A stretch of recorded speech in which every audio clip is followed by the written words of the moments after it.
Diccionario y hash, hoy obviamente es la clase de hoy va a tratarse de justamente este nuevo TDA, que si bien aparecen dos nombres, diccionario y hash, uno vendría a ser un TDA solo, el que vamos a usar para implementar un diccionario. Hash es el TDA, diccionario es el elemento que podemos hacer. Un segundo que... Bueno, no sé por qué me aparece un mensaje raro de Google, pero creo que no se ve en el coso.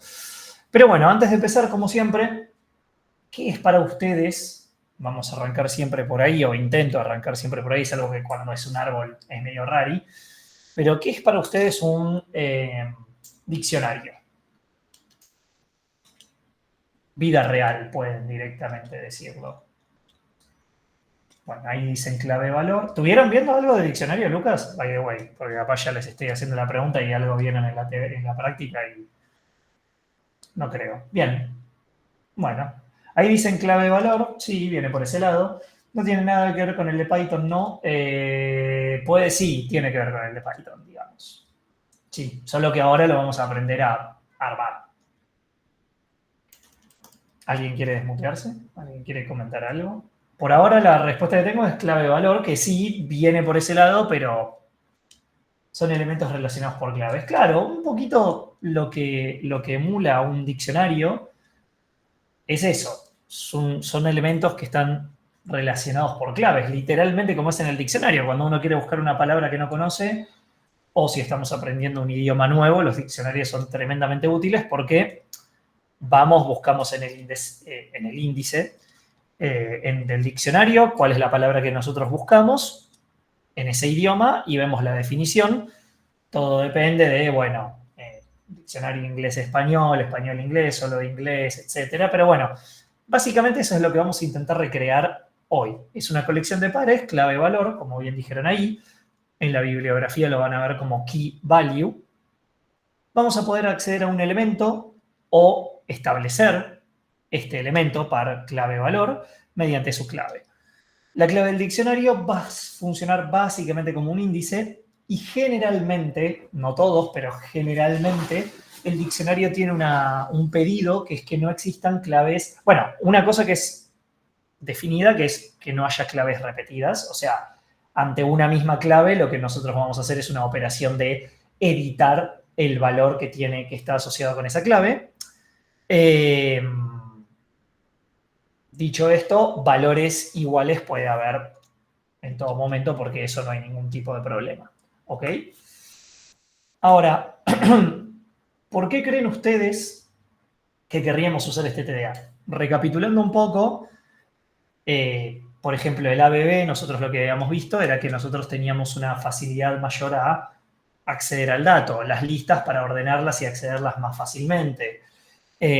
Pila y cola, bueno, tienen casos de uso particulares que a nosotros nos interesaría implementar una pila o una cola, depende del escenario. Heap, estuvimos viendo que queremos la velocidad, la máxima velocidad de acceso para el mayor o menor elemento de una pila de números, por ejemplo, o de valores en el caso de que sean más complejos.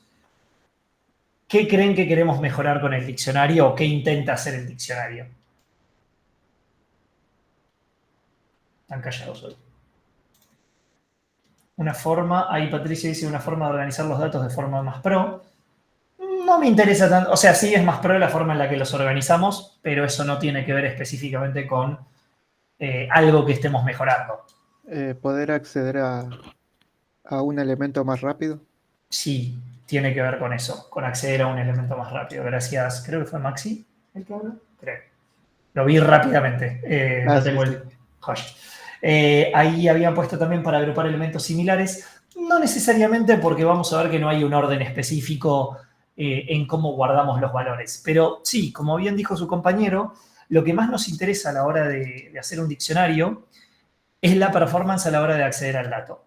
Bueno, me había olvidado que lo agregué acá, no hay duplicación de entradas, es decir, a claves iguales, lo que nosotros hacemos es editamos el valor que está asociado con esa clave. No aceptamos claves iguales, ¿bien? O mejor dicho, sí las aceptamos, pero es una operación distinta. Vamos a lo siguiente, ¿cómo lo vamos a implementar? ¿Ustedes qué creen? ¿Tienen alguna idea de cómo se podría llegar a implementar algo así, algo que maximice la performance a la hora de acceder al dato? Lo spoileé con el título porque vamos a ver dos cosas hoy. Diccionario es la estructura. ¿Qué se imaginan que vamos a utilizar? Probablemente escucharon igualmente esta palabra. Dos array, no viene por ese lado. Claves, van a usarse las claves, pero igual no tienen por qué saberlo. Vamos a usar algo que se llama, y este es el TDA en sí, lo otro es más una estructura, que es una tabla de hash. ¿Sí? Vamos a implementar el TDA, hash o tabla de hash, como ustedes lo quieran decir, que se utiliza para implementar un diccionario. Ahora, antes de que empiece a explicar lo que es un hash, ¿alguno escuchó? Se suele usar la palabra hash si en algún punto trabajaron un poco en algo de IT o mismo les podría decir con muchos programas, ¿nunca escucharon la palabra hash? No, ok, no importa. Laravel tiene un método hash. Bueno, sí, Laravel tiene un método de hash, es verdad. Letras random, sí, es verdad, hay una cosa que se llama hash. Lo van a ver en criptografía, si la materia no la mataron. Que tiene hash, también se utilizan hashes para encriptar información y también para chequear que cierta información sea válida o no. No me quiero extender con esto, pero eso es un tipo de hash. Acá nosotros, la tabla de hash se llama así por un tema en particular que vamos a ver un poquito más adelante. Me suena que es como una forma de encriptar o algo por el estilo. Sí tiene que ver con encriptar, no tiene necesariamente que ver solamente con encriptar, pero se utiliza una cosa que se usa en cualquier hash. Para el que no lo sepa, hash se puede utilizar o se puede chequear, y es lo que usan muchos antivirus, chequear la integridad de un archivo o de un programa. Un programa, cuando se le aplica un hash, hay una firma que genera un código de números que es unívoco. Si yo modifico ese programa, le toco algo, le pongo un virus, le modifico cualquier cosa, el hash que se genera para chequear que ese programa no haya sido afectado, es decir, tenemos el string generado por un hash anteriormente de una versión válida, el hash que se genera ahora, el SHA-256 es un método de hash, se compara y si son distintos, podemos asegurar de que el archivo fue afectado. No sabemos cómo, pero está afectado, no es el que queríamos. Se usa mucho también para firmas legales, firmas de todo tipo para comprobar que la data no fue afectada. No me quiero ir por las ramas, materia súper interesante, si pueden cursar criptografía. Requiere mucha cabeza, pero está buena. No sé si sigue en el plan nuevo, no tengo idea. Lo van a ver en, espero, Orga de datos. Volviendo a esto, que es una tabla de hash, que es lo que nos importa a nosotros realmente para la materia, es una estructura que va a contener valores. Ahora vamos a ver cómo los guardamos. Y podemos hallar un valor, y nos permite, digamos, la tabla de hash, hallar un valor a partir de una clave. ¿Qué va a pasar acá? Cuando nosotros vamos a ir guardando pares clave-valor. Esos valores van a estar en la tabla de hash y no necesariamente van a estar ordenados. Es decir, yo tengo una clave que le había guardado valor 3 y cuando quiero volver a acceder yo doy la clave a la tabla de hash y la tabla de hash, por medio de magia, por ahora, va a acceder a la posición 2 de la tabla que tiene el valor correspondiente asociado a la clave 1. Lo mismo se va a repetir para todas las claves. Cada clave que yo le doy me va a asociar con una sola posición dentro de la tabla de hash y podemos acceder al dato casi instantáneamente. Entonces, así en lo teórico, ¿cuánta es la complejidad que nosotros tenemos de acceder a los datos en un mundo ideal de hash? Ahora vamos a ver por qué no es ideal, pero ¿cuánto sería la complejidad?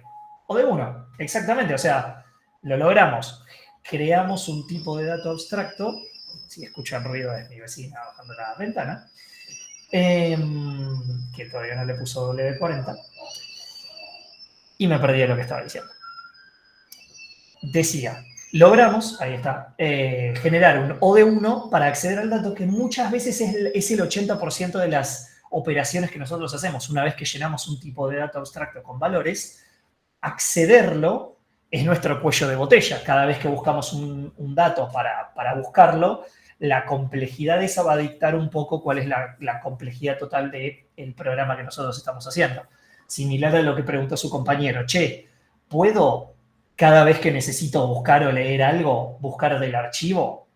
No, eso sería tremendamente lento, porque tenés que ir a memoria, memoria no dinámica, memoria de disco rígido, que, bueno, hoy en día con los SSD no tanto, pero con los discos rígidos viejos, tenemos que levantar esa data, usarla, y cada vez que lo hacemos tenemos un cuello de botella bastante grande, en vez de subirla a la memoria y poder accederla fácilmente. ¿Bien?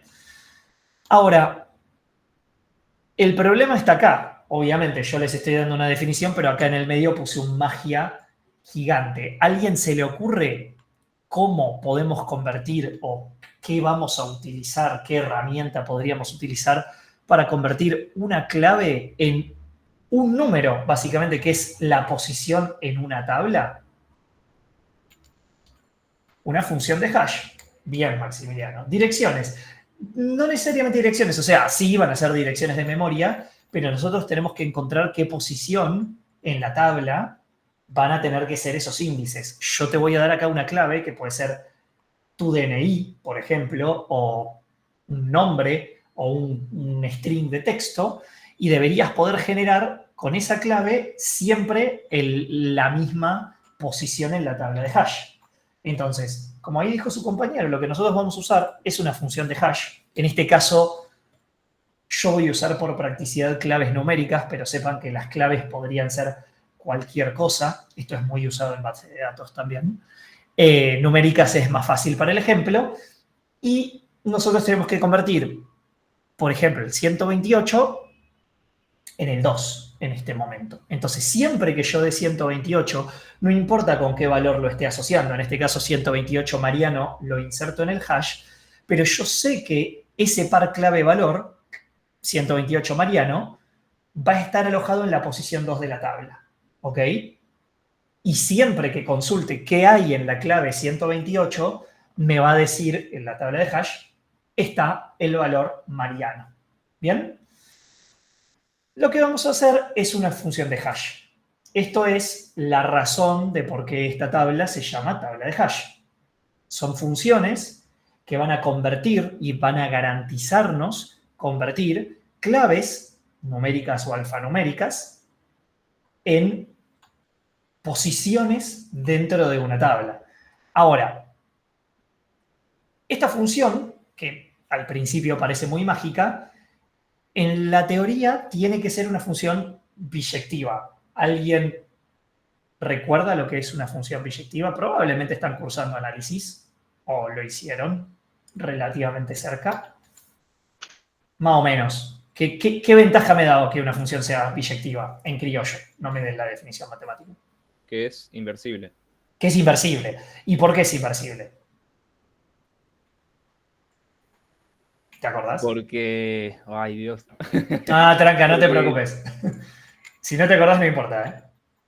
O básicamente era que era inyectiva y sobreyectiva, o sea, cumplía las dos Exacto, cosas. se tienen que cumplir esas dos cosas porque vos estás mandando todos los elementos del dominio, están mandándose a los elementos de la imagen y la relación es uno a uno. Un elemento del dominio se envía a un elemento de la imagen. Es decir, si yo hago 128, siempre me va a dar 2. Si yo hago 251, lo que se pide en esta función teórica es que me mande siempre al 3. Si yo doy un 47, siempre va a ir al 0.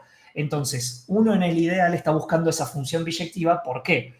Porque los elementos del dominio los voy a mandar a un lugar distinto cada vez de la imagen. Cuando una función de hash es biyectiva, lo que tiene de bueno y lo de difícil de conseguir, ahora vamos a ver por qué, es que en encriptación se puede encriptar y desencriptar. La mayoría de funciones hash no son biyectivas, por eso digo, la teoría dice una cosa, la práctica nos muestra otra, pero básicamente no es tan sencillo de criptar una función de hash. Pero a nosotros lo que nos interesa en definitiva es ir de un lado a otro, no tenemos que hacer la vuelta. Ahora, el gran problema, por más que tengamos en la teoría una función biyectiva, porque existen, el problema que nosotros tenemos es que en la práctica seguro que no va a poder ser biyectiva. ¿Alguien sabe por qué? O sea, ¿qué problema tengo? Yo tengo, por un lado, infinitas claves. O sea, supónganse que mis claves son numéricas. Tengo un infinito de números. ¿Qué problema tengo? ¿Alguien lo ve? Y si tenés la clave 2, por ejemplo, no entiendo la respuesta. Que si tenías el valor no podías acceder a la clave. Algo Si así. tenés no, si tenés el valor no podés acceder a la clave, eso está clarísimo, no hay ningún problema, pero no es un problema. Yo siempre Sería para acceder voy a usar las claves. Sí, sobreyectiva, pero no inyectiva, ¿no? sí. ¿Por qué? Que en criollo, más fácil. Porque no podés una vez que vas al valor, no puedes volver a uno en particular, porque hay varios que te llevan al mismo punto. Sí. ¿De qué lugar te pueden llevar varios lugares al mismo punto? ¿Las claves a las posiciones, vos me estás diciendo? No, de valor a clave. Claro, pero esa parte no me interesa tanto, porque yo siempre voy a ir de clave a valor, no voy a ir de valor a clave. Mirá, para que te des una idea, está un poco más rompeado lo que dice Pablo. Pablo dice, la clave tiene que tener el mismo tamaño que el hash. O sea, lo de acá tiene que tener el mismo tamaño que el dominio. Para yo poder garantizar que todos los valores van de la izquierda a los valores de la derecha, separados, tengo que tener la misma cantidad. Y de este lado, ¿dónde viven estas posiciones de tabla de memoria? Bueno, lo spoileé con el nombre, pero ¿en dónde están guardadas? En memoria, exactamente. ¿Y la memoria es finita o infinita? Finita. ¿Y las claves son finitas o infinitas? Infinitas. No, digamos, no sabemos. Creo que acá esto tiene un lápiz. A ver si lo puedo usar una vez en la vida. Esto es infinito. Bueno, para usar el lápiz así, ¿no? Y esto es finito. No, mala idea. Pero bueno. Cuestión, que acá yo voy a tener todo tipo de claves y supónganse, hoy en día las memorias son súper grandes y pueden alojar millones y millones de datos, pero imagínense por un segundo que tenemos menos espacio acá. De vuelta, yo tengo 4 claves, hagámoslo bien acotado, y tengo 4 posiciones de memoria y no más. El 11, supongo que debe existir alguna función que ante 4 claves separadas me las mandas a 4 lugares distintos. Pero en la que yo agregué una clave más, yo agregué el 5 como clave, la función me lo tiene que mandar a la posición 0, a la posición 1, a la 2 o a la 3. Y van a estar ocupadas. ¿Se entiende? ¿Todos entienden esa parte?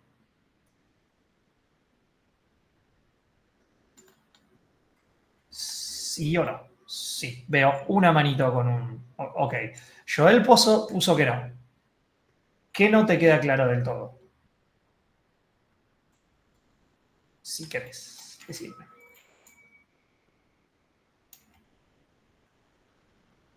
No sé si está... depende de cómo sea la función de hash. Claro, para terminar de entender, depende de cómo sea la función de hash. El problema es que siempre nuestro dominio, lo que está a la izquierda, va a ser infinito y siempre el destino de la posición en memoria va a ser finito.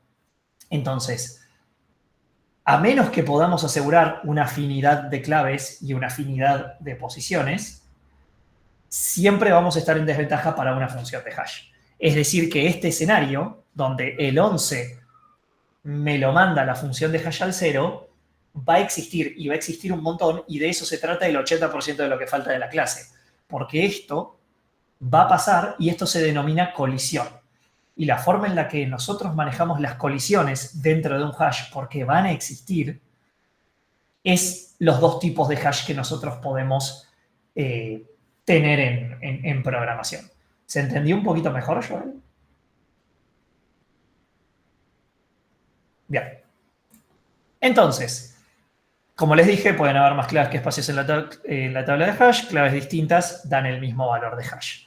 Entonces, acá en este caso, el 47 y el 11, aplicada a una función de hash cualquiera, nos puede pasar que nos mande a la misma clave. O uno diría, bueno, ¿por qué el 11 no va al 1? En esta función de hash eso no pasa. Y ahí está cómo la resolvemos. Todo se basa en cómo resolvemos colisiones cuando estamos hablando de hash. Acá hay una nomenclatura que es poco feliz, donde vamos a tener dos tipos de hash. Hashes abiertos y hashes cerrados. Y la definición de esos hashes depende de cómo se utiliza el direccionamiento. El direccionamiento es el método de resolver colisiones en el hash. Si nosotros usamos, por ahora créanme, tiene sentido, se los voy a explicar. Si usamos direccionamiento cerrado, el método de direccionamiento cerrado para resolver colisiones, el hash es abierto. Y si utilizamos el método de direccionamiento abierto para resolver las colisiones, nuestro hash es un hash denominado cerrado. Sé que es contraintuitivo, pero es la definición que hay. No sé, eso ahí no se las puedo cambiar. En corta, direccionamiento cerrado es un hash abierto. Direccionamiento abierto es un hash cerrado. ¿Sí? Ahora vamos a ver por qué. Vamos a arrancar con un hash abierto, que es un método de direccionamiento cerrado el que utiliza. ¿Ok? No se asusten por toda la información que ven acá, porque lo vamos a descomponer. En este caso, en el caso de un tipo de hash abierto, yo quiero aplicar una política de direccionamiento cerrado. ¿Qué significa que un direccionamiento sea cerrado? Significa que el elemento, el par clave-valor, en este caso S0, esto es clave, esto es valor, este es el hash. Este es el hash de la función aplicada a la clave, ¿ok? Para que puedan leer esta tabla. Entonces, ante la clave S, el hash que me da cuando utilizo la función de hash es 2. Eso significa que el par clave-valor S0 tiene que ir en la posición 2 de nuestra tabla. Vamos a la posición 2 de nuestra tabla y lo vamos a guardar. Por ahora no le den bola a esto, solo sepan que tiene que ir ahí. Siguiente par clave-valor, E1, E,1. Yo hasheo la clave, que es E, y me da que la función de hash me dice va a la posición 0. Listo, guardo el par clave-valor E1 en la posición 0. Ahora, viene el par clave-valor A2. ¿Sí? Hasheo el A. Hasheo es el verbo para acortar, el decir aplico la función de hash A, el elemento A, y me da 0 también. Esto que está en amarillo es una colisión. Y ahí es donde se activa, comillas, nuestra política de cómo vamos a resolver este conflicto, esta colisión. Como nosotros dijimos que vamos a usar direccionamiento cerrado, sí o sí el elemento, el par clave-valor, tiene que ir a la posición que dio el hash. Entonces, definición de direccionamiento cerrado, 2 puntos. Dado un direccionamiento cerrado, cuando yo aplico la función de hash a la clave, sí o sí el elemento tiene que guardarse en la posición de tabla que se dio al hacer un hash en la clave. O sea que no hay otro lugar en donde el elemento A0 tenga que estar que no sea la posición 0. ¿Bien? Esa es la forma de solucionar un conflicto. ¿Cómo lo hacemos programáticamente? Porque obviamente ya hay un elemento en la posición 0. Vamos a tener que suplirnos de alguna estructura auxiliar. En este caso yo elegí una lista.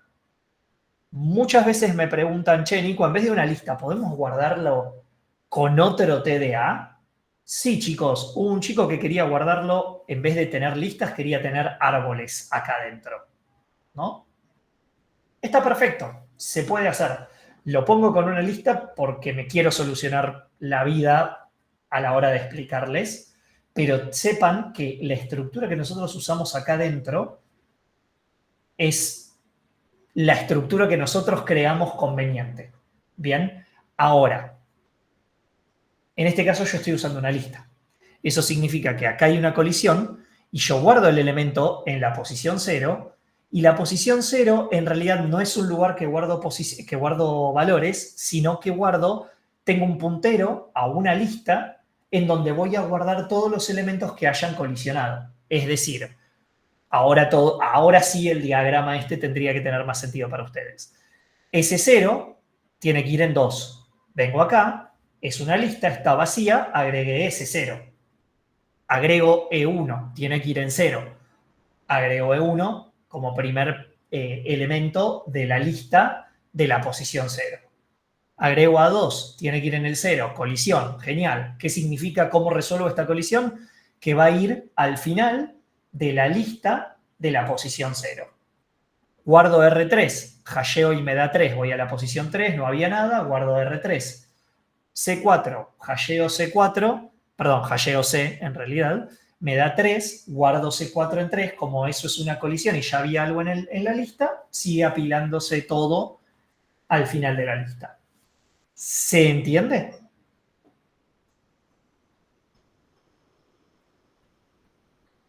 Joya.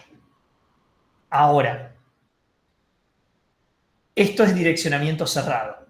Es direccionamiento cerrado, se los voy a repetir, porque estoy garantizando que el par clave valor van a ir a la posición que yo prometí. Si yo dije que ese 0 va en 2, va en la posición 2. Ahora, ante una colisión, yo estoy usando una estructura auxiliar, que en este caso elegí la lista. Como elegí la lista, y en realidad no estoy guardando cosas dentro de la tabla de hash, sino que están afuera, porque estos son todos punteros a listas, se dice que el hash es abierto. ¿Por qué? Porque un hash abierto es aquel hash que no guarda su información dentro de su tabla de hash. ¿Ok? De vuelta, la definición es poco feliz. Lo es. Pero que el hash sea abierto significa que mis elementos están fuera de la tabla, están acá, y la tabla solo direcciona. Y que el direccionamiento sea cerrado significa que yo te estoy prometiendo que el elemento está yendo en esta posición exacta dentro de la tabla de hash. Vi una mano levantada. ¿Quién era? Porque ahora no la veo. Yo, profe. Sí, decime. No me termina de quedar muy claro el direccionamiento sea cerrado. El direccionamiento es cerrado porque el lugar en donde va a estar por ejemplo, el elemento S0 es en 2. Y sí o sí yo tengo que entrar a la posición 2 de la tabla. ¿Sí? Claro. No es que lo guardé en otra posición. Te estoy spoileando lo que se hace en el direccionamiento abierto, ¿no? Pero ahora vamos a ir a eso. El direccionamiento es cerrado porque sí o sí, cuando esto yo hasheo y me dice 2, instantáneamente yo accedo a esta posición del array. Esto es un array, voy posición hash de S, posición hash de S es 2, Sí, y entro y guardo el elemento. ¿Sí? sí. Sí, ahora sí. Ahora te va a quedar más claro cuando veamos el direccionamiento abierto. Vas a decir, ok, pero por ahora la definición teórica es esa. ¿Sí? Sí. Bueno, buenísimo, gracias. No hay problema. Media pausa que quiero ver que la impresora siga trabajando. Sí, genial. Otras preguntas. De hecho, no me acuerdo si lo pregunté. Sí. Lo pregunto más adelante, pero hagamos el ejercicio. ¿Qué problema ven acá? O sea, estoy guardando las cosas en listas. ¿Las puedo guardar? Pregunta, ¿la puedo guardar en árboles? Sí. ¿La puedo guardar en otro TDA fumado? Háganlo. ¿Puedo guardarlo dentro de otro hash? Háganlo. De hecho, hubo un TP donde pedimos implementar tipo de hash abierto, que para mí es el más boludo, creo, sí, y la gente se rompió la cabeza. Incluso un día les dimos la elección, creo, a alumnos, o estoy inventando, puede que esté inventando, pero cuando les preguntamos qué creían que era más fácil implementar, dijeron el siguiente, y para mí todo lo contrario, pero no importa. Pregunta, ¿ven algún problema? Hay que hacer una búsqueda después. Hay que hacer una búsqueda después. Sí, Maxi. ¿Qué pasa si se llena la lista en este caso? Tendría que ser, va a ser una búsqueda ODN. Sí. Claro, bueno, exactamente. Las dos cosas que dijeron están relacionadas. El primer problema que salta acá es que si bien el acceso a la tabla es instantáneo, eso de 1, acá adentro tengo una estructura auxiliar. Y la estructura auxiliar va a dictar el peor caso escenario. Ahora, si yo les digo todos los elementos de 1.000.000 de elementos metí, y acá todos cayeron en O de 0, y tiene 1.000.000 de elementos O de 0, ¿cuánto va a ser el O de acceso a un dato en esta implementación de tabla de hash? Si todos los elementos están concentrados solo en una lista en una posición de la tabla. O de n.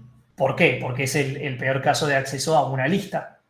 Y encima los elementos no están ordenados, o sea que es horrible esto. Pero la repregunta que les hago es, ¿tiene sentido que sea así? O sea, ¿debería pasar eso? Supónganse que esta tabla no mide 4, mide 1.000, 2.000, no sé, 1.000, digamos 1.000.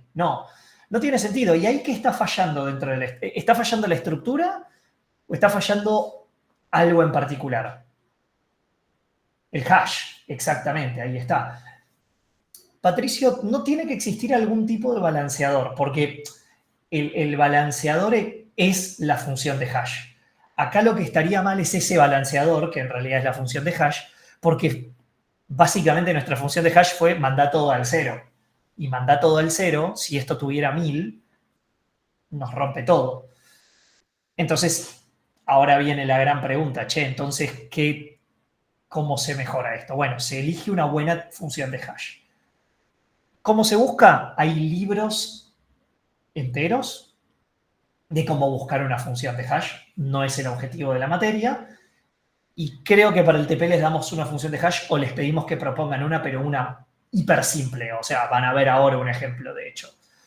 En un mundo ideal, si hay 1.000.000 de elementos y supongamos que la tabla tiene 1.000 de largo, tendríamos idealmente en cada posición 1.000.000 dividido a 1.000 elementos. Es decir, 1.000, a menos que me haya agarrado una embolia. Ahora, si yo tengo 1.000.000 de elementos, la velocidad de acceso en una lista de 1.000.000 de elementos es mucho. Ahora, yo tengo 1.000 listas con 1.000 elementos, más o menos 10, supongan, no importa. La velocidad de acceso se me aceleró un montón. Es decir, pasé de tener que buscar como peor caso 1.000.000 de elementos a tener que buscar como peor caso 1.010 elementos. Se entiende la potencia de esto. Esto te divide el problema y aparte esta tabla la podría hacer en vez de por 1.000, por 1.000.000. Entonces, ustedes dicen, un array de 1.000.000 de largo es un montón. Sí, pero las bases de datos, para que se den una idea, implementan índices similares. De vuelta, no quiero hablar de otra materia, pero hash está muy relacionado. A diferencia de árbol, que nos costaba encontrar ejemplos, hash se usa un montón. Se usa para seguridad, se usa para velocidad de acceso, se usa para un montón de casos, para compresión de imágenes. ¿Por qué? Porque en una base, imagínense que estos son datos en una base de datos, y esto es un índice. Al poner un índice adelante, la base de datos pasa a andar 10, 20, 100, 1.000 veces más rápido. Y eso es un montón, porque capaz tardaba un segundo y ahora tarda 0,01. O tardaba 10 segundos y ahora tarda 0,1. Y es una locura de velocidad de acceso cuando lo multiplican y teniendo en cuenta que el 80% de las acciones son de búsqueda, sobre todo en una base de datos, es una ganancia por donde quieran verlo. La clave está en encontrar bien la función de hash, que es ese balanceador que ustedes van a tener. Juan dice, en este tipo entonces todo depende de la función de hash. Sí, un poco sí. Igual también podría depender de la estructura auxiliar. Imagínate que fuera una pila, me pego un tiro porque no sirve. Ahora, en vez de imagínate que sea una lista, imagínate que sea un árbol binario de búsqueda. No sé, tiro una idea.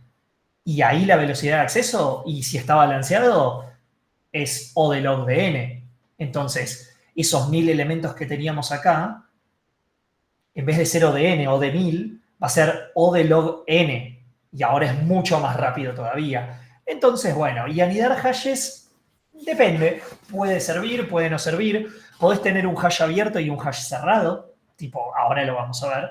Podrías tenerlo. Es más, idea para TP. No, me pegan un tiro. Creo que sí les hago hacer eso. A ver, tiene que existir algún balanceador. La función, ti. Y si como estructura auxiliar se usa otro hash con otra función. Ah, bueno, lo que estábamos diciendo, se puede perfectamente. ¿Esa tabla sería un vector dinámico o estoy tirando cualquiera? No, no estás tirando cualquiera. Tranquilamente podría ser un vector dinámico. La desventaja de que sea un vector dinámico, y esto vale más para el otro tipo de hash, pero acá también si decidís hacerlo, es que vos tendrías un vector dinámico acá, de 4, por ejemplo.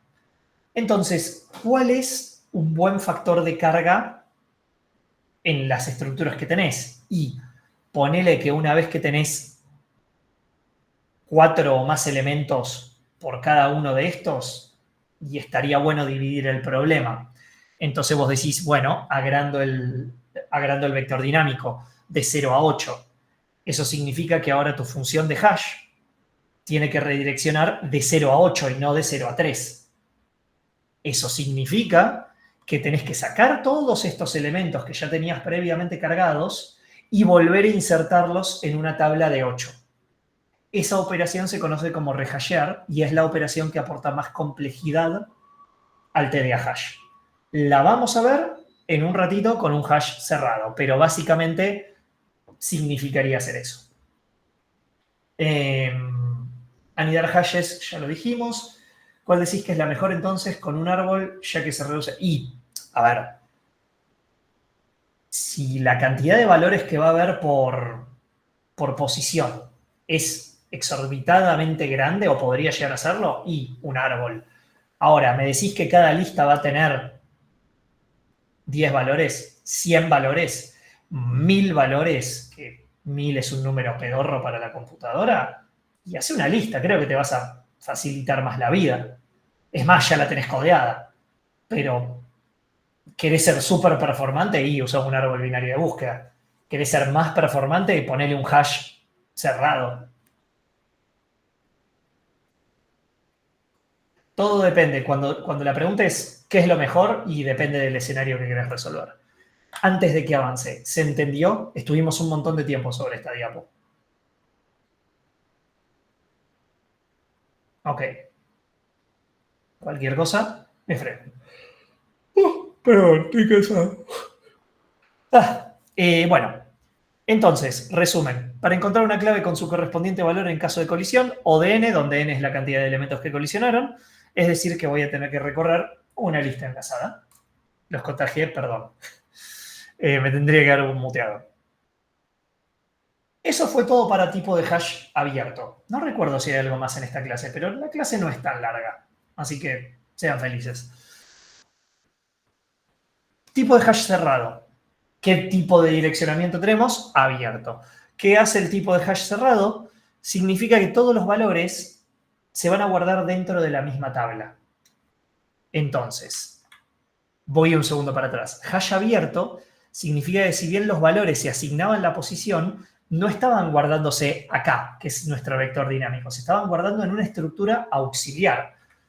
En el hash cerrado, todos los valores se van a guardar dentro de esta tabla. Garantizo que están dentro de la tabla, no voy a utilizar ninguna estructura auxiliar.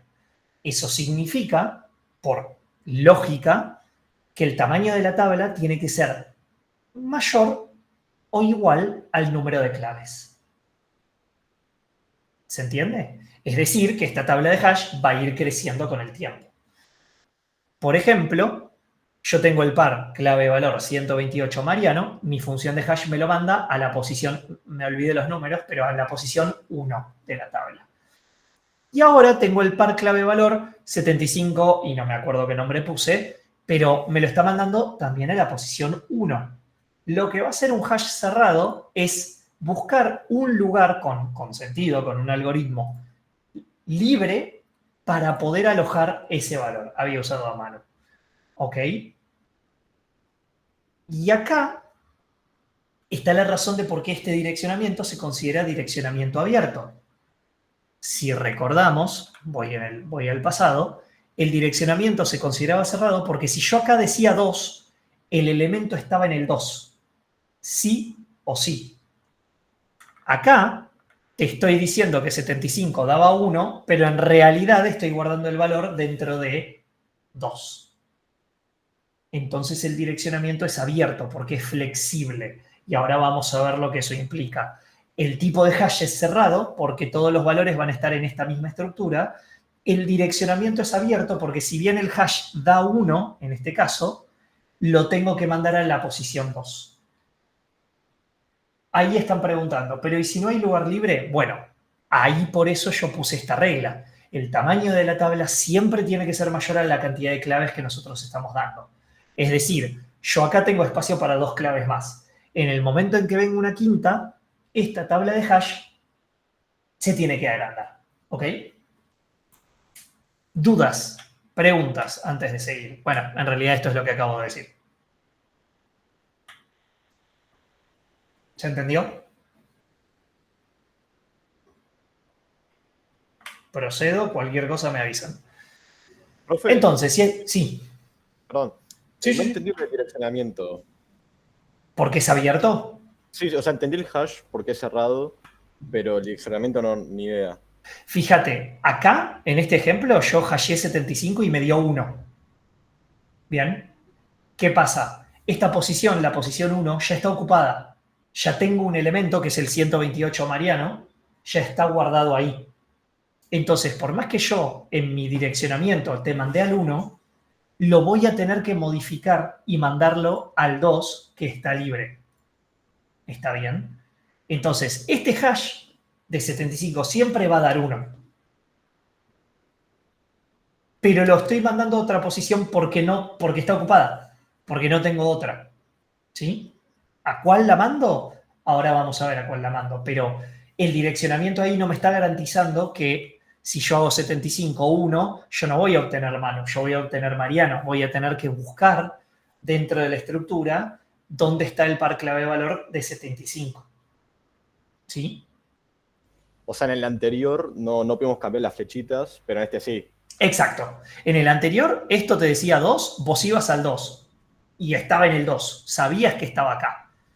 Vos acá ibas al 0 y sabías que el elemento E estaba en el 0. Pero acá, el elemento 75 no está en la posición 1. Yo hasheo 75 y me va a decir 1. Y no es esto lo que estoy buscando. De vuelta, recuerden que acá se guarda el par clave valor. O sea, acá hay un 100, por las dudas, a ver si ahí queda más claro. Acá hay un 128 guardado, además de Mariano. Y acá hay un 75 que dice Manu. ¿Sí? Entonces, yo voy a hashear 75 y la función de hash me va a dar 1. Esta de acá. Voy a la posición 1 y esta clave no coincide con esta clave. Entonces, significa que como yo ya sé que este es un tipo de hash cerrado, significa que puede estar en otro lado. Entonces no me queda otra que empezar a recorrer hasta ver si encontré esa clave que estoy buscando. En este caso la encontré, es Manu, entonces ahí recupero el dato. ¿Sí? ¿Se entendió? Mejor. Genial. Vuelvo al puntero. Genial. Ahora vamos a ver un poquitito qué hacemos acá. Por eso se llama direccionamiento abierto y como todo está dentro del mismo hash, se llama hash cerrado. ¿Por qué esta es peor que la anterior? Yo no dije que fuera peor, es otro método y de hecho tiene sus ventajas. Todo tiene sus ventajas y desventajas. Si no lo tuviera, estaríamos dando solamente un tipo de hash. Peor, capaz me estás preguntando por qué para mí es peor la implementación. Ahora vas a ver cómo se implementa. Si nos quedamos sin lugar en la tabla de hash, tenemos que agrandarla, por lo tanto, tabla de hash sería dinámica. Exactamente, la tabla de hash es dinámica porque al tener más claves que espacio, tenemos que agrandarla. Acá queda la pregunta de a dónde mandamos. O sea, cuando yo hice esto, este criterio fue, bueno, siguiente espacio libre. ¿Qué es eso para una computadora? Hay varias técnicas o varias formas de direccionar abiertamente. Está el probing lineal, que es el caso que vamos a cubrir hoy, que simplemente se basa en buscar el siguiente espacio libre inmediato, es decir, lo que hice acá. Está ocupado. Bueno, a ver, anda el de abajo. Está libre. Listo, guárdalo. Es literalmente eso. Eso es probing lineal. Probing cuadrático, no se los voy a explicar, pero básicamente tiene que ver con la cantidad de intentos fallidos al cuadrado en la posición para intentar insertar. Fallé una vez, intento ir a la posición +1. Fallé 2 veces, intento ir a la posición 2 más 2 al cuadrado. Eso significaría que debo ir a la posición, si estoy en la posición 0, tengo que buscar en la 4. Fallé 3 veces, en vez de ir a la 4, voy a ir a la 3 al cuadrado, que es posición +9. Y así me voy moviendo. Básicamente este incrementa en 1, o sea, voy bajando en la tabla de posiciones. Esta incrementa en cuadrados. Y esta es hacer un doble hash. Aplica una segunda función de hash a la clave cuando hay colisión. Tampoco la vamos a cubrir. Pregunta de folclore, no tienen por qué acertarle, pero ¿ustedes cuál creen que funciona mejor de estas tres? Estadísticamente hablando, ¿no?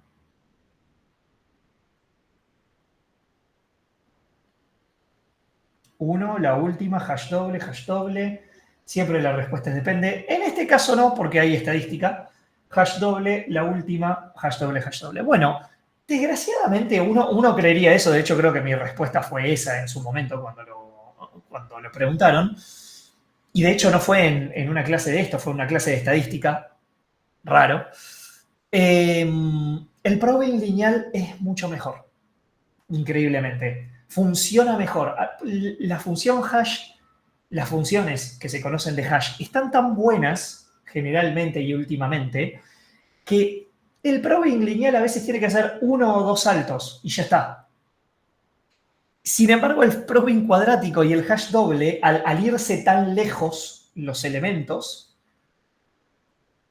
les cuesta más. Están más tiempo intentando insertar el elemento que simplemente buscando secuencialmente.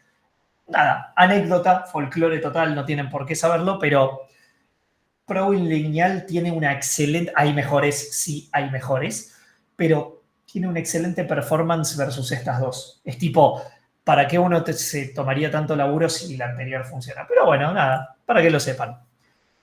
Y como bien dijo su compañero, uno de sus compañeros, acá hay un factor de carga, porque en el momento en que la tabla se me llena, tengo que rehashear, o sea, tengo que agrandar la tabla de hash.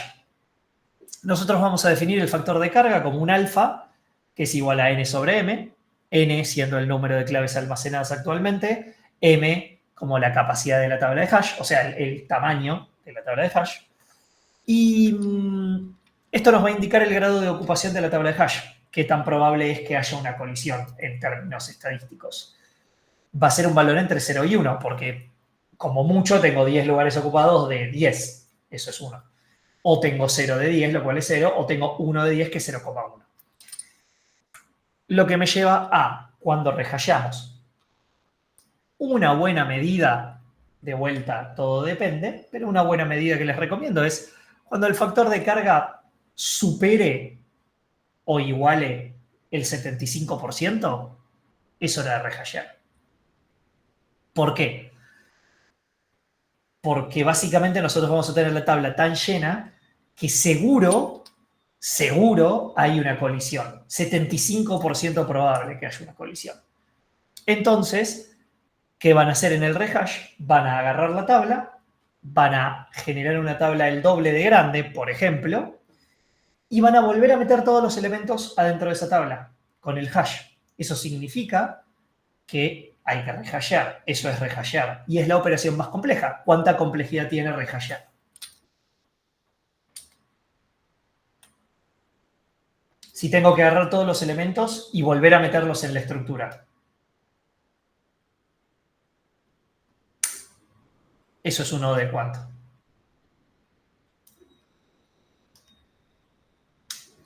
Andrés solo contestó. Andrés solo tiene razón. Eso es un O de n. ¿Hay alguna duda? Porque como vi que nadie contestó, pregunto. Quiero rechequear. ¿Se entiende que rehashear sería, cuando rehasheas hay que cambiar la función de hash? No, la función de hash no hay que cambiarla porque la función de hash es una función que se actualiza en base al tamaño de la tabla.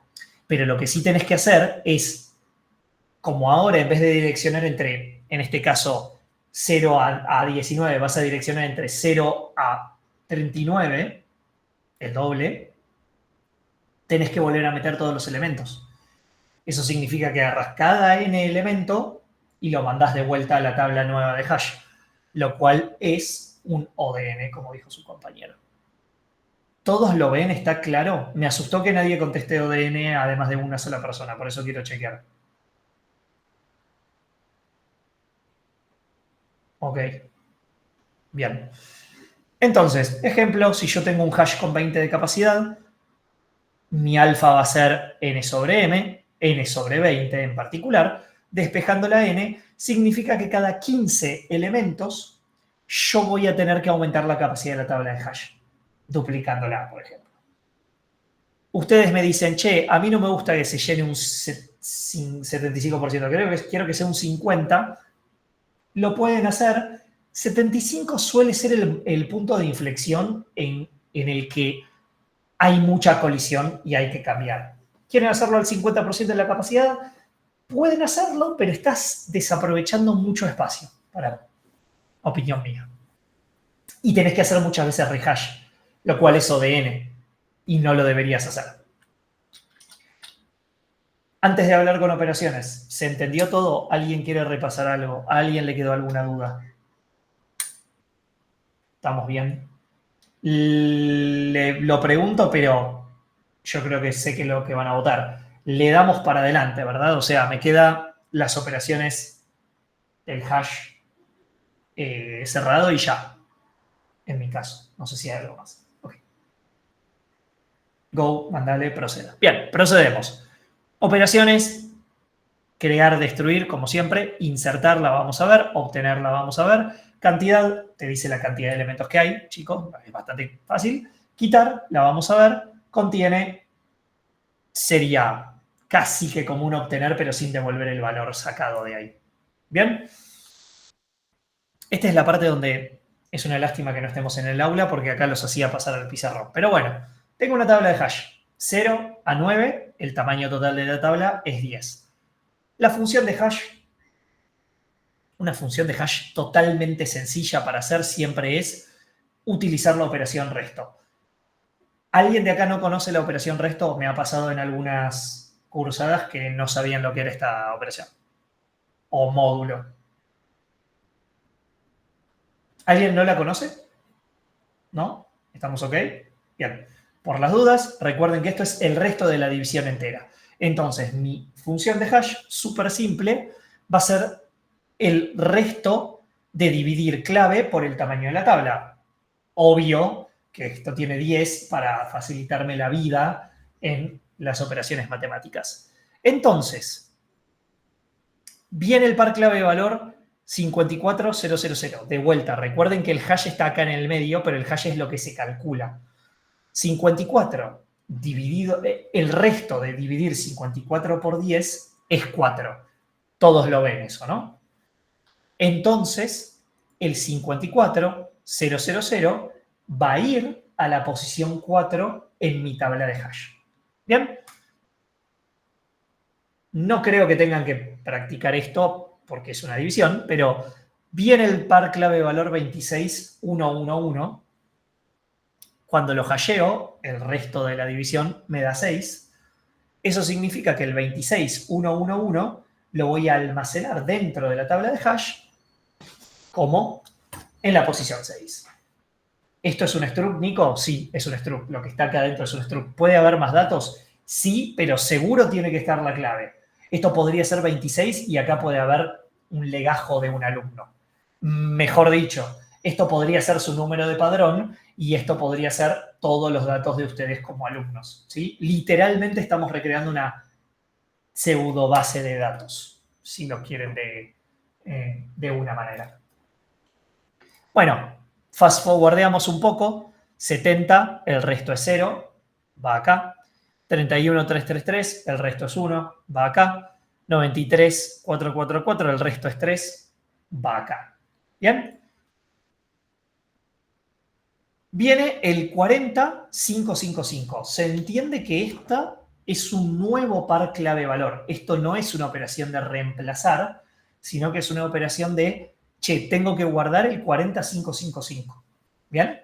Que no es este que está guardado. ¿Por qué? Porque yo voy a dividir 40 por 10, el resto me va a dar 0, porque es divisible, y voy acá y digo, che, está el 70 y el 222. Problemón, porque yo necesito igualmente guardar.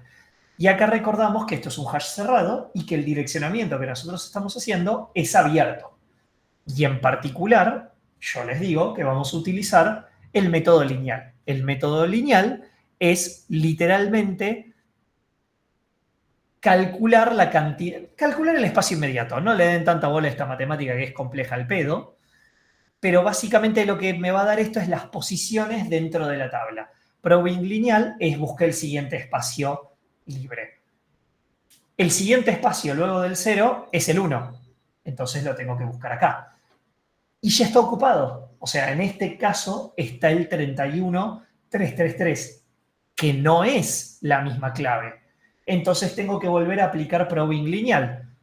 La siguiente posición desde el 1, ¿cuál es? La 2.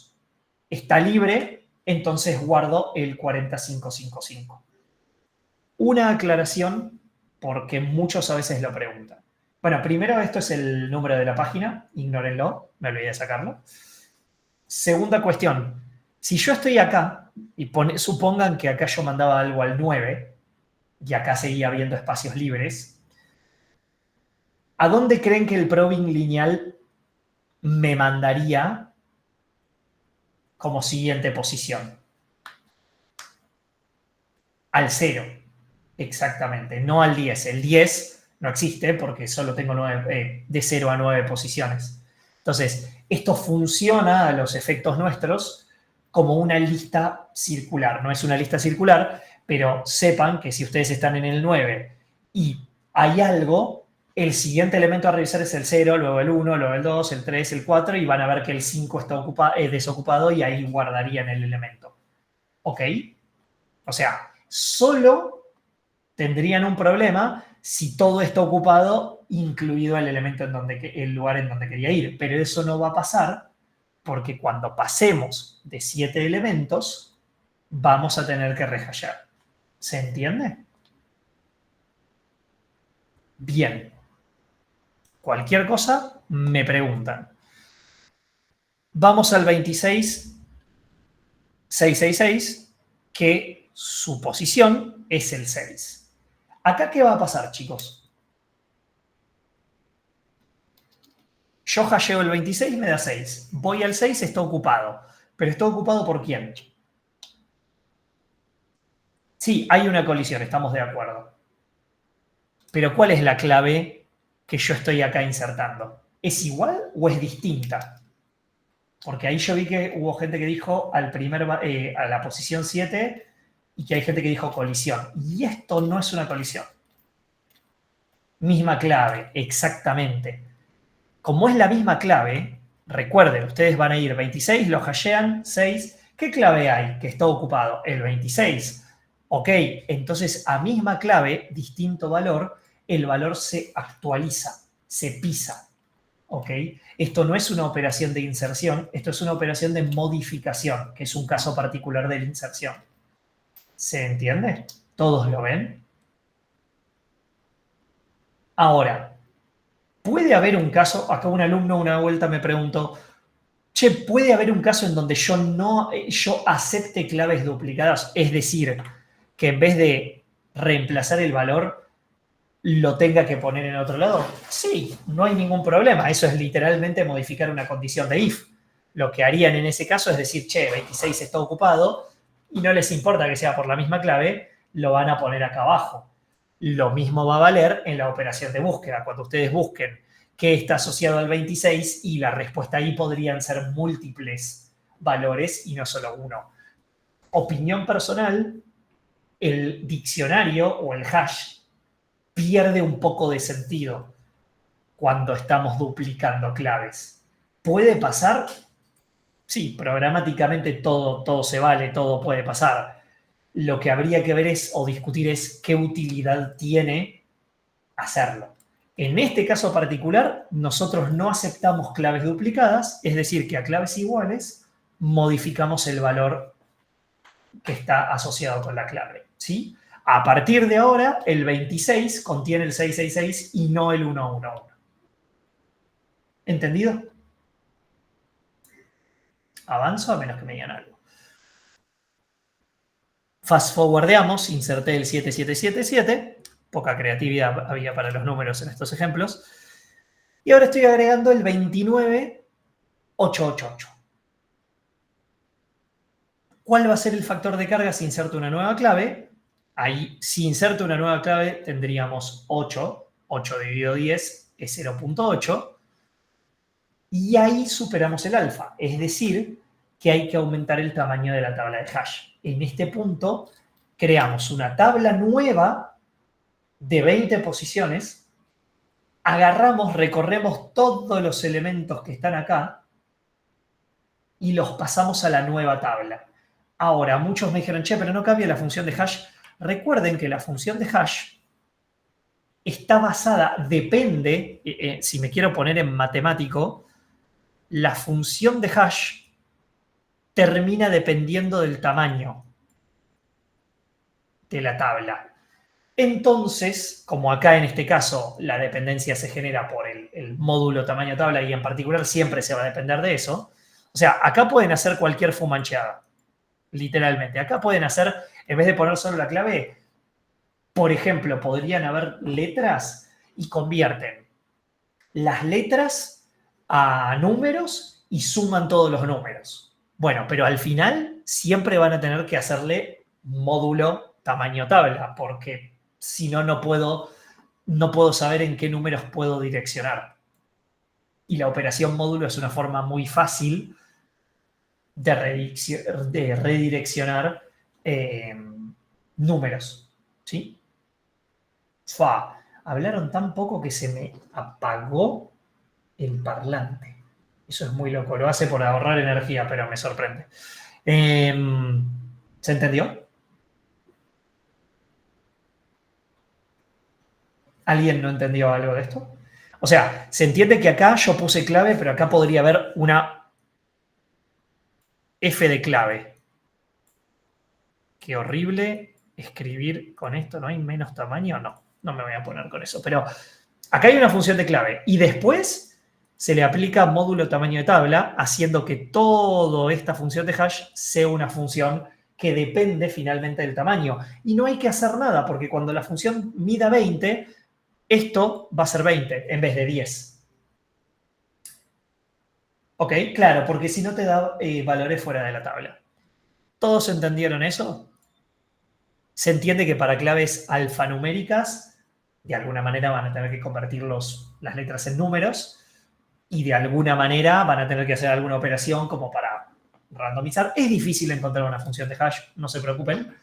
Pero en este caso después le van a hacer módulo de tamaño de tabla y todo va a estar lindo y bonito. Entonces, yo no la voy a agrandar porque no me da el espacio de presentación o pizarrón y quedaría todo muy chiquitito. Pero este es el caso en donde habría que rehashear. ¿Qué complejidad tiene? ODN. Si las claves no fueran números, ¿cómo queda el hash? Y podrías, lo que te dije, vos podrías agarrar el array de strings y decir, agarro el código ASCII, estoy inventando, de cada carácter. Y los sumo todos. Eso te va a dar un, no sé, qué sé yo, 20.080. O me fui a la mierda tal vez, 2.500. No sé, depende del largo de la clave. Y a eso le haces el módulo de la tabla de hash. No parece tan difícil. O haces otra cosa de vuelta, te haces tu propia tabla. O le sumás 10 a cada número. No, te podés volver loco. Literalmente te podés volver loco haciendo una función de hash y sobre todo una función de hash que sirva. Hay libros enteros que dicen funciones de hash. No, es algo más es un problema matemático y no informático. A nosotros mucho no nos interesa. Ariel, sí. Sí, entonces, por lo que entendí, la función sigue siendo la misma, pero dependería de la clave y del tamaño de la tabla de hash, pero la función sigue igual. La función sigue igual, exactamente, porque la clave crece infinitamente, o sea, es algo que no podemos pensar de antemano porque cada uno va a tener, y vos siempre vas a tener este regulador, que es la operación resto de tamaño de tabla, porque tenés que acotarlo en estos 10 resultados. Entonces, cuando tamaño de tabla sea 20, tamaño de tabla es 20 y ya todo lo que esté acá no te importa, no lo modificás. ¿Sí? Ok, perfecto, gracias. No hay problema. Antes de que me vaya un ejemplo de obtener, ¿dudas? ¿Preguntas? ¿Amenazas? Bien. Vamos con otro ejemplo, la operación de obtener. En este caso, ignoren esta parte, pero me era más fácil reutilizar la slide. Yo le voy a pedir a mi diccionario o a mi hash, decirle, che, dame el elemento que está asociado con el 54. Es decir, aclaremos, esta parte en este momento es desconocida para nosotros. Lo único que nosotros sabemos es el 54. Queremos saber si hay algún par clave-valor con clave 54. Vamos, hasheamos la clave, primer paso, nos da 4, vamos a la posición 4 y nos fijamos qué elemento hay acá. El 54. ¿Es la clave que buscamos? Sí. Devolvemos el 54000 o 000 directamente, como ustedes quieran devolverlo. ¿Y cuánto es? Me olvidé de ocultar esto, pero capaz no estaban prestando atención. ¿Cuál es la complejidad de esto?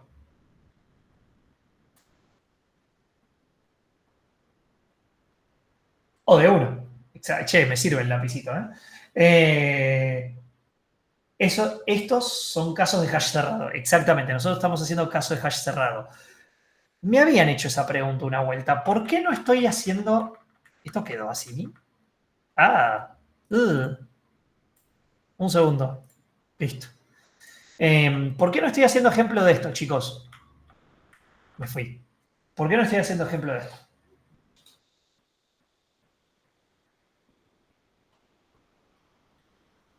¿Alguien se le ocurre? O sea, ¿por qué no mostré la inserción de un elemento acá? ¿Por qué no mostré la búsqueda en un elemento acá? Joel dice, porque la complejidad de funciones depende del TDA, que ya vimos, exacto. Esa es la clave. Estos casos, o sea, la búsqueda es una búsqueda sobre una lista. La inserción es una inserción sobre una lista. El borrado o la extracción es una extracción sobre una lista. La búsqueda también. Entonces, a mí lo que me importa en este punto es mostrarles cómo sería en un cerrado, que es más complicado de ver. Entonces, O de 1, genial, el hash funciona. Supongamos ahora que buscamos el elemento 40, y voy a seguir usando el lápiz porque ahora me gustó la funcionalidad del lápiz. Buscamos el elemento 40, hasheamos el 40, nos da 0. Vamos a la posición 0 de la tabla. ¿Qué está? El 70. Ok, ¿qué le decimos? ¿No existe el elemento? ¿No existe un elemento asociado con el 40? Sí existe. Y ahí, como dice Fede, claro, hay que ir al siguiente. ¿Por qué vamos al siguiente? Porque nuestro hash usa probing lineal. Y el probing lineal te decía, che, cuando tengas un conflicto, anda a la siguiente posición. Entonces, ¿es el 70? No, no lo encontramos. Uy, borré la... ¿Se sigue viendo? Sí, se sigue viendo. Creo que sí. ¿Sí? Todo bien, se sigue Ok, viendo. perdón, le di escape sin querer. Entonces, no coincide la clave, no es el valor que busco, pero yo tengo que seguir buscando. ¿Cuánto tiempo voy a seguir buscando? Lo voy a seguir buscando hasta que o lo encuentre o encuentre un espacio vacío. Si yo encuentro un espacio vacío, significa que no había en ningún espacio siguiente, debería haber una clave con el valor 40. Entonces voy al siguiente elemento. ¿Está vacío? No. ¿Qué clave tiene? 31. ¿Es la que busco? No. Voy al siguiente. ¿Está ocupado? Sí. ¿Qué elemento tiene? El 40. Excelente. Es el que busco. Entonces devuelvo 555. ¿Se entendió la operación de obtener? Supongan que yo estaba preguntando el valor, vamos a hacerlo más fácil, el 80. Hasheo 80 y me da 0. Esto no lo sé todavía. Hasheo 0, eso significa que llego al 0. ¿Hay un elemento? Sí. ¿Es el 70? ¿Es el que busco? No. Voy al 1. ¿Qué hay? 31. No. Voy al 2. ¿Qué hay? El 40. No. Voy al 3. ¿Está ocupado? Sí. ¿Es el 80? No, es el 93. 4. 54. No es el 80. Listo. Llego al 5. Espacio vacío. La respuesta de esto es que not found. ¿Sí? Bueno, en realidad un not found, que en realidad es un null para ustedes. O como lo quieran devolver. ¿Se entendió? Si preguntaba por el 26, y si preguntabas por el 26, esto no lo conocemos. Hasheo de 26 es 6. Vamos al 6. 26 es 26. El elemento asociado a 666 y devolvemos. Acordate que, obviamente, de vuelta, esto es el historial de ads que yo hice, que lo tengo a mano como para recordar lo que hice. Pero esto no cuenta porque es viejo, lo sobreescribió el 26. ¿Sí? ¿Alguna duda? ¿Alguna pregunta? Me parece que es relativamente entendible cómo se obtiene un número, pero díganme ustedes. Excelente. Seguimos. Bueno, había hecho un ejemplo de obtener inexistente. F, perdón. Bueno, busco el 3. Me quedé el 777 por si os vago. Busco 3. Es el 93, no está. Es el 54, no está. Espacio vacío. La clave no puede estar en tabla porque si hubiese posicionado este espacio. Al pedo, trabajé porque tenía un ejemplo en las slides y no me acordaba. Sobre el quitar, pero le damos en 2 slides. Press F. En el caso del 26... Sí, tenés un dedo sobre el quitar. Ahora vamos al quitar, que es la operación, como siempre, más compleja que podemos tener. Vamos a quitar un elemento. Vamos a quitar el 31. Si es que existe. Entonces, hasheamos el 31, nos da 1. Vamos a la posición 1. Y borramos el 31. ¿Bien? ¿Estamos felices? ¿Está bien? ¿Alguien ve un problema? ¿Alguien tiene miedo? Hay que rehashear. No, para. Rehashear es como matar un mosquito con una bazooka. O sea, literalmente el problema es un mosquito y vos fuiste con una bomba atómica y le tiraste. ¿Mataste al mosquito? Sí. ¿Se podía matar con un zapato? Sí. ¿Por qué? ¿Por qué esto estaría mal? Buscar el 93 de nuevo, busco el 40, hay que decir, claro. Hay que decir que está borrado, sí, es una forma. Le pondría un bool como se puede sobreescribir acá. Tenés un método y es un método existente, lo vamos a ver al final. Primero vamos a ver otro método, que es el que probablemente tengan que codear. Esto es un problema, esto es el problema que nos encontraríamos. Imagínense que yo busco el 40. Voy a la posición 0, porque es el hash. Está ocupada, pero con el 70, no es lo que busco. Sigo. Pero ¿qué pasa? La siguiente posición está vacía. Entonces, la clave no puede estar en tabla. Y en realidad sí estaba.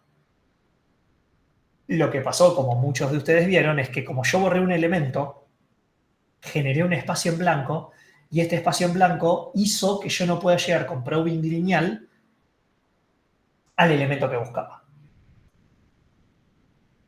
Entonces, básicamente ese es el resumen de lo que les acabo de decir. Hay dos métodos para quitar. Uno, un compañero lo dijo, lo vamos a ver después. El primero es reemplazar el espacio que acabamos de vaciar cada vez que se borre un elemento. Volvamos a este caso. Yo quiero borrar el 31, si es que existe. Entonces busco, hasheo 31, voy a la posición 1, lo encuentro, acá está el 31, excelente. Lo borro. Hasta ahí, bien. Pero ahora vamos a aplicar el siguiente algoritmo. Voy a avanzar hasta encontrar el próximo espacio vacío o una clave que pueda ser movida a ese nuevo espacio que vaciamos. Es decir, una clave candidata que está mal ubicada y que podemos poner en ese espacio vacío. Entonces, siguiente posición es la posición 2. ¿Qué elemento está? El 40. Ahora, el 40 hasheado es 0. Es decir, que la posición, voy a utilizar, ¡ay! Se me escapó. Utilicé el lapicito. Es decir, que 40 no debería estar idealmente en la posición 2. Porque 40 hasheado es 0. Lo que pasa es que 0 está ocupado. Bueno, entonces, ¿qué hacemos? Voy al lugar donde se supone que debería estar el 40, que es la posición 0, y el espacio está ocupado, sigue el 70, no lo cambiamos. Voy a aplicar de vuelta el probing lineal, voy al siguiente espacio libre que pueda encontrar para guardarlo. Entonces, ahora el espacio 1 está libre, es decir, que yo puedo mover el 40 y el 555 a esa posición. Y ahora me volvió a quedar un espacio libre. O sea, yo saqué un elemento y lo puse en otra posición. Y a partir de este espacio libre, voy a aplicar el mismo procedimiento. Voy a buscar, voy a avanzar hasta el próximo espacio vacío o hasta que encuentre una clave que pueda ser movida a otro espacio. Es decir, yo lo que haría acá es, sigo al 93, el 93 está bien ubicado, así que no lo toco. Bajo el 54, el 54 está bien ubicado, no lo toco. Posición vacía, terminó el algoritmo, no reordeno nada más. ¿Se entendió?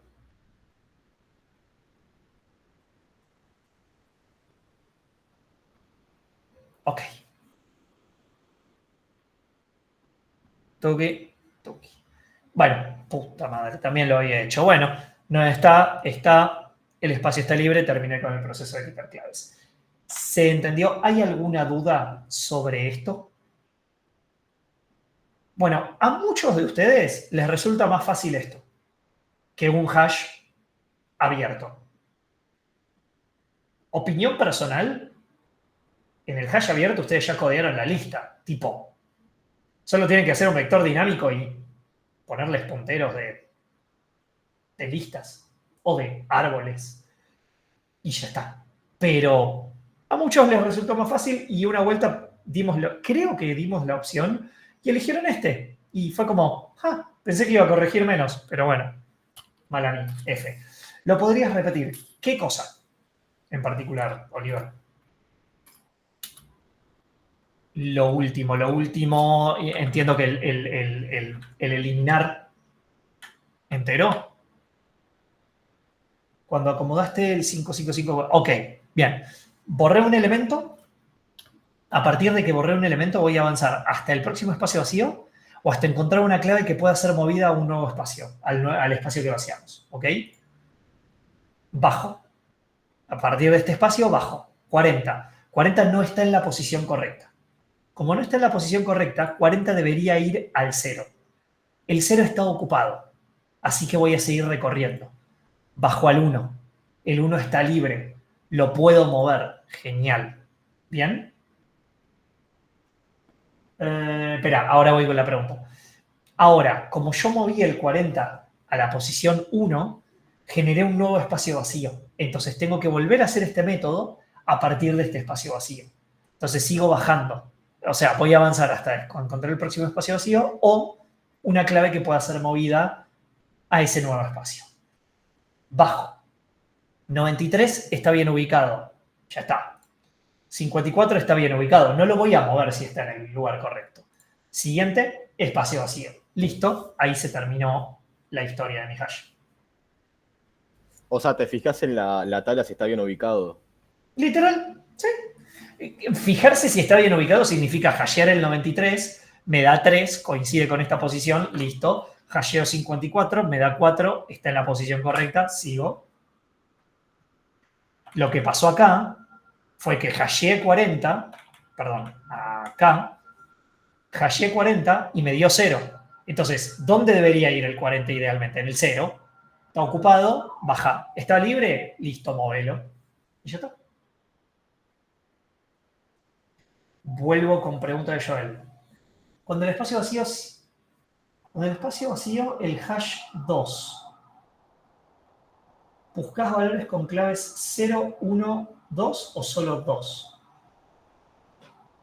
Reformulo, ok. Cuando buscas ese espacio, ¿qué hash buscas? 0, 1, 2. Todo supongo, pero para estar seguro. No entendí la pregunta. Ah, ya entendiste. Ok. No había entendido tus dos preguntas. ¿Se entendió? ¿Te quedó claro? Ok. ¿Alguna otra pregunta?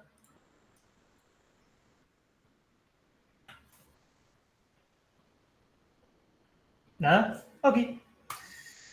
Siguiente método, el que dijo su compañero, usar un flag para indicar que se borró algo. Si no ocurre, que me faltó una coma, si no ocurre lo mismo que vimos antes. Si está vacío, asumo que ya no hay nada hasheado más adelante y esto puede traer problemas. A ver, ¿qué significa lo de poner un flag? Cuando hacemos este borrado, y acá voy a volver a usar, me está encantando el lapicito. Acá va a haber una estructura más. Bueno, el control Z no me lo banca. Supónganse que acá hay un check más, que es una flag que va a decir true o false. El true o false va a decir, che, este espacio estaba ocupado anteriormente. Entonces, cuando vos borres, vas a tener que poner esto en true y todo lo demás va a estar en false, supongamos, porque es nuestro primer borrado, etcétera, etcétera, etcétera, etcétera, etcétera. Entonces, cuando se venga la operación de búsqueda, vas a venir, buscas el 40, no es, debería estar acá, pero no es porque está el 70. Siguiente, está vacío, pero el flag es true. Entonces podría haber, puede ser que esté más abajo porque acá borré un elemento. Entonces seguís bajando, 40 es el elemento que buscamos, listo. ¿Se entiende cómo funcionan los flags? Una cosita. El tema con los flags, si bien es una alternativa, ¿por qué no me gusta y me gusta más lo otro?